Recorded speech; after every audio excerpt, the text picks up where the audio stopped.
اعوذ باللہ من الشیطان الرجیم بسم اللہ الرحمن الرحیم۔ میرے پیارے بھائیوں اور دوستو، حیات صحابہ کے بارے میں یعنی صحابہ رضوان اللہ علیہم اجمعین کی زندگی کے بارے میں انشاءاللہ میرے اگلے جو پروگرام ہے وہ ان کے بارے میں ہوں گے کہ ہمارے صحابہ کی زندگی کیسی تھی اور ہمارے صحابہ نے نبی صلی اللہ علیہ وسلم کی حیات میں اور نبی صلی اللہ علیہ وسلم کے دنیا سے جانے کے بعد ان کی زندگی کیسی تھی۔ تو صحابہ رضوان اللہ علیہم اجمعین کی زندگی پر روشنی ڈالیں گے۔ صحابہ کرام رضی اللہ عنہم کا باہمی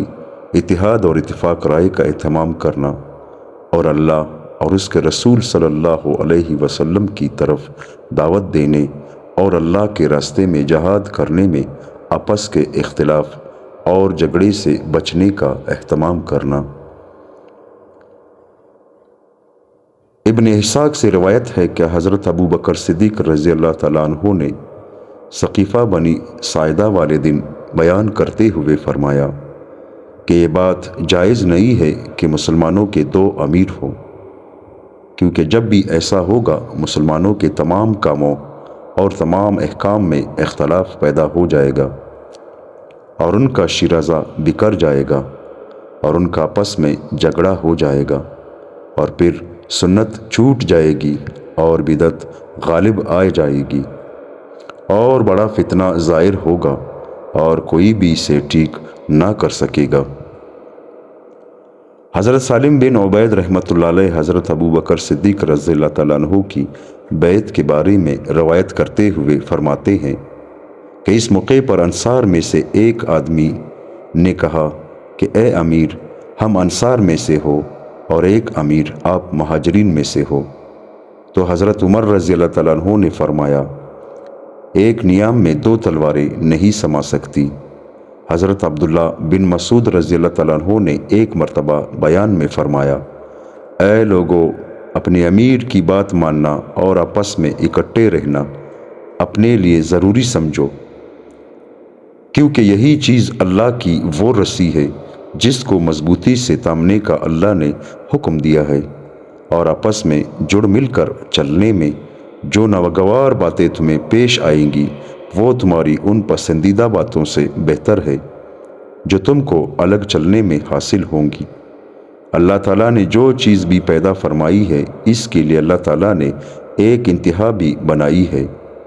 جہاں وہ چیز پہنچ جاتی ہے۔ یہ اسلام کے ثبات اور ترقی کا زمانہ ہے اور عنقریب یہ بھی اپنی انتہا کو پہنچ جائے گا، پھر قیامت کے دن تک اس میں کمی زیادتی ہوتی رہے گی، اور اس کی نشانی یہ ہے کہ لوگ بہت زیادہ فقیر ہو جائیں گے اور فقیر کو ایسا آدمی نہیں ملے گا جو اس پر احسان کرے، اور غنی بھی یہ سمجھے گا کہ اس کے پاس جو کچھ ہے وہ اس کے لیے کافی نہیں ہے، یہاں تک کہ آدمی اپنے سگے بھائی اور چچزاد بھائی سے اپنی فقیری کی شکایت کرے گا لیکن وہ بھی اسے کچھ نہیں دے گا، اور یہاں تک کہ ضرورت مند سائل ایک جمعے سے دوسرے جمعے تک ہفتے بھر مانگتا پھرے گا لیکن کوئی بھی اس کے ہاتھ پر کچھ نہیں رکھے گا، اور جب نوبت یہاں تک پہنچ جائے گی تو زمین میں سے ایک زوردار آواز اس طرح نکلے گی کہ ہر میدان کے لوگ یہی سمجھیں گے کہ یہ آواز ان کے میدان سے ہی نکلی ہے، اور پھر جب تک اللہ چاہیں گے زمین میں خاموشی رہے گی، پھر زمین اپنے جگر کے ٹکڑوں کو باہر نکال پھینکیں گی۔ ان سے پوچھا گیا اے حضرت ابو الرحمن، زمین کے جگر کے ٹکڑے کیا چیز ہے؟ آپ نے فرمایا سونے اور چاندی کے ستون، اور پھر اس دن کے بعد سے قیامت کے دن تک سونے اور چاندی سے کسی طرح کا نفع نہیں اٹھایا جا سکے گا۔ اور حضرت مجالد رحمۃ اللہ علیہ کے علاوہ دیگر حضرات کی روایات میں یہ مضمون ہے کہ رشتہ داریوں کو توڑا جائے گا، یہاں تک کہ مالدار کو صرف فقیری کا ڈر ہوگا اور فقیر کو کوئی آدمی ایسا نہ ملے گا جو اس پر احسان کرے۔ اور آدمی کا چچزاد بھائی مالدار ہوگا اور وہ اس سے اپنی حاجت کی شکایت کرے گا، لیکن وہ چچزاد بھائی اسے کچھ نہیں دے سکے گا۔ اس کے بعد والا مضمون ذکر نہیں کیا۔ ایک صاحب بیان کرتے ہیں کہ ہم لوگ حضرت ابو ذر رضی اللہ تعالیٰ عنہ کو دینے کے لیے ایک چیز اٹھا کر چلے۔ ان کے مقام ربضہ پہنچ کر ہم نے ان کے بارے میں پوچھا تو وہ ہمیں وہاں نہ ملے، اور ہمیں بتایا گیا کہ انہوں نے امیر المومنین سے حج پر جانے کی اجازت مانگی تھی۔ ان کو اجازت مل گئی تھی، وہ حج کرنے گئے ہوئے ہیں۔ چنانچہ ہم وہاں سے چل کر شہر مینا میں ان کے پاس پہنچے۔ ہم لوگ ان کے پاس بیٹھے ہوئے تھے کہ کسی نے ان کو بتایا کہ امیر المؤمنین حضرت عثمان رضی اللہ تعالیٰ عنہ نے مینا میں 4 رکعت نماز پڑھی ہے۔ تو انہیں اس سے بڑی ناگواری ہوئی اور اس بارے میں انہوں نے بڑی سخت بات کہی اور فرمایا، میں نے حضور صلی اللہ علیہ وسلم کے ساتھ یہاں مینا میں نماز پڑھی تھی تو آپ صلی اللہ علیہ وسلم نے 2 رکعت نماز پڑھی تھی، اور میں نے حضرت ابو بکر رضی اللہ تعالیٰ عنہ اور حضرت عمر رضی اللہ تعالیٰ عنہ کے ساتھ یہاں نماز پڑھی تھی تو انہوں نے بھی 2 رکعت نماز پڑھی تھی۔ لیکن جب نماز پڑھنے کا وقت آیا تو حضرت ابو ذر رضی اللہ تعالیٰ عنہ نے کھڑے ہو کر 4 رکعت نماز پڑھی۔ حضرت عثمان نے مکہ میں شادی کر لی تھی اور مکہ میں کچھ دن رہنے کا ارادہ کر لیا تھا، اس لیے وہ مقیم ہو گئے تھے اور 4 رکعت نماز پڑھ رہے تھے۔ اس پر ان کی خدمت میں کہا گیا کہ امیر المومنین کے جس کام پر آپ اعتراض کر رہے تھے اب آپ خود ہی اسے کر رہے ہیں۔ فرمایا، امیر کی مخالفت کرنا اس سے زیادہ سخت ہے۔ ایک مرتبہ حضور صلی اللہ علیہ وسلم نے ہم لوگوں میں بیان فرمایا تھا تو ارشاد فرمایا تھا کہ میرے بعد بادشاہ ہوگا، تم اسے ذلیل نہ کرنا، کیونکہ جس نے اسے ذلیل کرنے کا ارادہ کیا اس نے اسلام کی رسی کو اپنی گردن سے نکال پھینکا، اور اس شخص کی توبہ اس وقت تک قبول نہ ہوگی جب تک وہ اس سوراخ کو بند نہ کر دے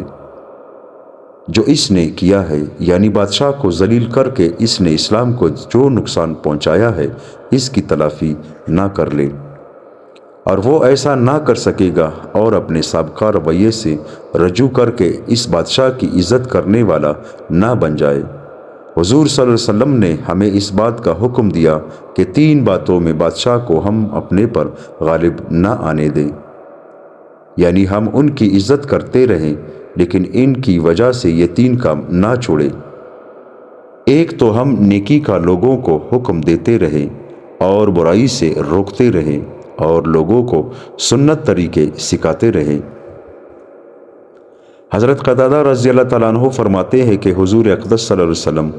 حضرت ابو بکر صدیق اور حضرت عمر رضی اللہ تعالیٰ عنہما مکہ اور مینا میں 2 رکعت قصر نماز پڑھا کرتے تھے، اور اسی طرح حضرت عثمان رضی اللہ تعالیٰ عنہ نے بھی اپنی خلافت کے ابتدا زمانے میں 2 ہی رکعت نماز پڑھی، لیکن بعد میں 4 رکعت پڑھنے لگے۔ حضرت عبداللہ بن مسعود رضی اللہ تعالیٰ عنہ کو جب یہ بات معلوم ہوئی تو انہوں نے کہا، انا للہ و انا الیہ راجعون، لیکن جب نماز پڑھنے کا وقت آیا تو انہوں نے کھڑے ہو کر 4 رکعت نماز پڑھی۔ تو ان سے کہا گیا کہ 4 رکعت کی خبر پر تو آپ نے انا للہ پڑھی تھی اور خود 4 رکعت پڑھ رہے ہو۔ تو انہوں نے فرمایا، امیر کی مخالفت کرنا اس سے زیادہ بری چیز ہے۔ حضرت علی رضی اللہ تعالیٰ عنہ ایک مرتبہ فرمایا کہ تم ویسے ہی فیصلے کرتے رہو جیسے پہلے کیا کرتے تھے، کیونکہ میں اختلاف کو بہت بری چیز سمجھتا ہوں۔ یا تو لوگوں کی ایک ہی جماعت رہے یا میں مر جاؤں جیسے میرے ساتھی حضرت ابو بکر صدیق، حضرت عمر اور حضرت عثمان رضی اللہ عنہم بغیر اختلاف کے مر گئے۔ چنانچہ حضرت ابن سیرین رحمۃ اللہ علیہ کی رائے یہ تھی کہ غلو پسند لوگ حضرت علی رضی اللہ تعالیٰ عنہ سے عموماً جو روایات نقل کرتے ہیں وہ غلط ہے۔ حضرت سلیم بن قیس عامری بیان کرتے ہیں کہ ابن کوا نے حضرت علی رضی اللہ تعالیٰ عنہ سے سنت اور بدعت اور اکٹھے رہنے اور بکھر جانے کے بارے میں پوچھا تو حضرت علی رضی اللہ تعالیٰ عنہ نے فرمایا، اے ابن کوا، تم نے سوال کیا، یاد رکھا، اب اس کا جواب سمجھ لو۔ اللہ کی قسم سنت تو حضرت محمد صلی اللہ علیہ وسلم کا طریقہ ہے، بدعت وہ کام ہے جو اس طریقے سے ہٹ کر ہو، اور اللہ کی قسم اہل حق کا اکٹھا ہونا ہی اصل میں اکٹھا ہونا ہے، چاہے وہ تعداد میں کم ہو، اور اہل باطل کا اکٹھا ہونا حقیقت میں بکھر جانا ہے، چاہے وہ تعداد میں زیادہ ہو۔ دوستو، اللہ تعالی ہم سب کو عمل کرنے کی توفیق عطا فرمائے۔ صحابہ رضی اللہ تعالیٰ عنہم کی زندگی پر روشنی ڈال رہے ہیں۔ انشاءاللہ کل اپنی اگلے واقعے کے ساتھ پیش ہوں گے۔